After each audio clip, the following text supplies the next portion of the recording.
அனைவருக்கும் வணக்கம்.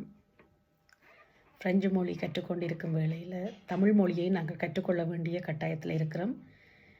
பெரியவர்களுக்கு, பிரான்ஸ் நாட்டில் வசிப்பவர்களுக்கு எப்படி பிரெஞ்சு மொழி தேவையோ அதுபோல் புலம்பெயர் நாடுகளில் வசிக்கும் எங்களுடைய குழந்தைகளுக்கு தமிழ் மொழி கட்டாயம் தேவையாக இருக்கிறது.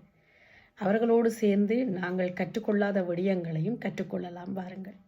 தமிழ் மொழியாக இருக்கட்டும், எந்த மொழியாக இருக்கட்டும், பறவைகள், விலங்குகள் போடும் சத்தங்களுக்கு, ஒலிக்கு ஒரு பெயர் குறிப்பிட்டு அழைக்கப்படுகிறது.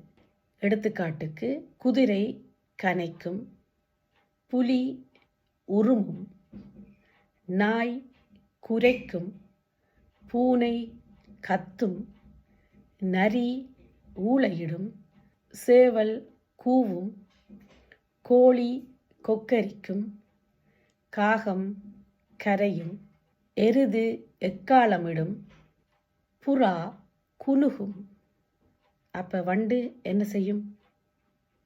சங்க இலக்கியங்களிலும் சரி, தற்கால இலக்கியங்களிலும் சரி, வண்டு என்ன செய்யும் என்று குறிப்பிட்டிருக்கிறார்கள். கண்டுபிடித்து எனக்கு கமெண்ட்ஸ் போடுங்க. வணக்கம்.